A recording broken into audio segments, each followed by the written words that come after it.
Hi hello welcome to Sireeksha's collections. ఈరోజు మనము స్క్రంచీని ఏ విధంగా తయారు చేసుకోవాలో చూద్దాము. ముందుగా సాటిన్ ఫ్యాబ్రిక్ తీసుకొని 42 ఇంచెస్ లెంత్, 4 ఇంచెస్ విడ్త్ ఉండేలాగా మార్క్ చేసుకోవాలి. తర్వాత దానిని కేర్ఫుల్గా కట్ చేసుకోవాలి. డిఫరెంట్ సైజెస్కి డిఫరెంట్ విడ్త్ లెంత్ తీసుకోవచ్చును. నేను మీడియం స్క్రంచీని ఎలా తయారు చేయాలో చూపిస్తున్నాను. Small scrunchie, large and skinny, XL, double XL అట్లా రకరకాలుగా ఉంటాయి. ఒక్కొక్క దానికి ఒక్కొక్కలాగా క్లాత్ని కట్ చేసుకోవాలి. ముందుగా రెండు చివర్లను కలిపి రివర్స్లో ఇలా స్టిచ్ వేసుకోవాలి. వేసుకున్న తర్వాత స్టిచ్ వేసుకున్న దాన్ని ఇలా లోపలికి మడిచి అది జాగ్రత్తగా లోపలనే ఉండే విధంగా ఇలా వేరే సైడ్ ఉన్న రెండు కొనలని ఇలా పెట్టుకొని అది స్టిచ్ పైన లోపలున్న క్లాత్ పైన స్టిచ్ పడకుండా జాగ్రత్తగా మొత్తం కుట్టుకుంటూ రావాలి.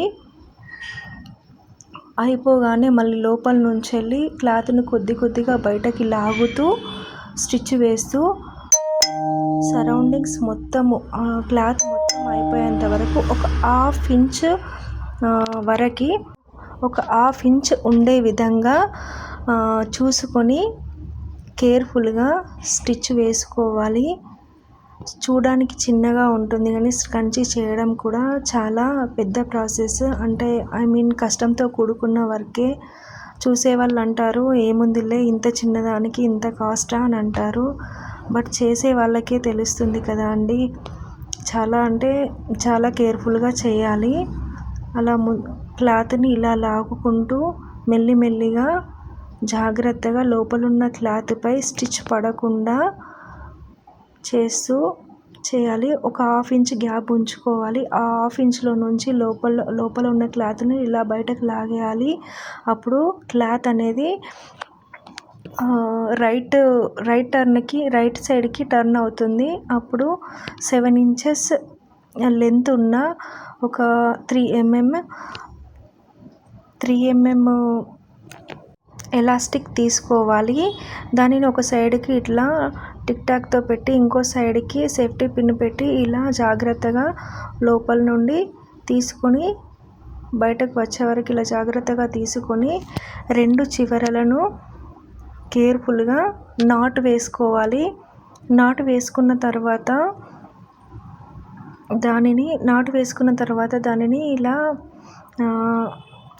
లాగాలి ఒకసారి. ఎందుకంటే నాటు వేసుకొని లాగకుండా అలాగే వదిలేస్తే స్క్రంచీ ఊడిపోయే ప్రమాదం ఉంటుంది. సో దాన్ని ఇలా గట్టిగా లాగి చివర్లు కట్ చేసుకోవాలి. కట్ చేసుకున్న తర్వాత ఆ గ్యాప్, హాఫ్ ఇంచ్ గ్యాప్ ఉంది కదా, దానిని కూడా బయటకి కనిపించకుండా చిన్నగా స్టిచ్ వేసేసుకోవాలి.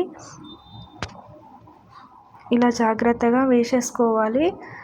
చివర్లను నీట్గా కట్ చేసుకోవాలి. తర్వాత స్క్రంచీని అంతా ఇలా కేర్ఫుల్గా నీట్గా సెట్ చేసేసుకోవాలి. ఇలా నీట్గా సెట్ చేసుకోవడం వల్ల స్క్రంచీ లుక్ అనేది చాలా బాగుంటుంది. నీట్గా సెట్ చేసుకున్న తర్వాత చూడండి స్క్రంచీ ఎలా తయారైందో.